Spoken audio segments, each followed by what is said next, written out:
நல்ல கவனிங்க. வேதம் இங்கே சொல்லுகிறது, கர்த்தர் சொல்லுகிறார், இந்த தேசத்திலே ஒரு நல்ல விதைப்பை நான் விதைக்க விரும்புகிறேன். உங்கள் குடும்பத்திலே ஒரு நல்ல விதைப்பை கர்த்தர் விதைக்க விரும்புகிறார். ஆமென். இந்த தேசத்திலேயே, இந்த குடும்பத்தில், உங்கள் தெருவில், நீங்கள் எங்கே வேலை செய்கிறீர்களோ அந்த பணி செய்கிற இடத்துல, உங்கள் தொழில் செய்கிற இடத்துல கர்த்தர் ஒரு நல்ல விதைப்பை விதைக்க விரும்புகிறார். அப்படிப்பட்ட நல்ல விதைப்பை குறித்து வேதம் சொல்லுகிறது, அவர்கள் ராஜ்யத்தின் புத்திரர். ஆமென். அந்த நல்ல விதை என்ன தெரியுமா?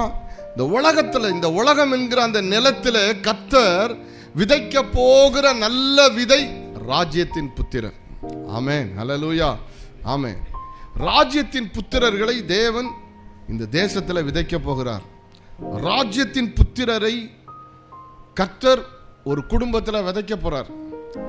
ராஜ்யத்தின் புத்திரர்களை தேசத்தின் பல நிலைகளிலே, பெரிய பெரிய அந்த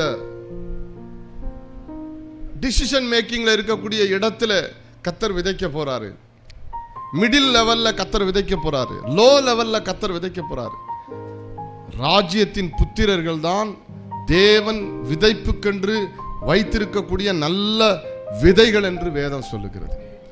இந்த தேசத்திலும் குடும்பத்திலும் பலவிதமான தேசத்தின் நிலைகளிலும் டிசிஷன் மேக்கிங் இருக்கிற அந்த பியூரோக்ரசி என்று சொல்லுவார்களே, அந்த இடத்திலும் கர்த்தர் நல்ல விதைகளை விதைக்க விரும்புகிறார். அந்த நல்ல விதைகள் தான் ராஜ்யத்தின் புத்திரர்கள். இன்னொரு வார்த்தையில சொல்லணும்னா, அந்த நல்ல விதைகளாக உங்களையும் என்னையும் விதைப்பதற்கு கர்த்தர் நம்மை நல்ல விதைகளாய் மாற்ற விரும்புகிறார். நல்ல விதைகளாய் உருவாக்க விரும்புகிறார். ஹல்லேலூயா.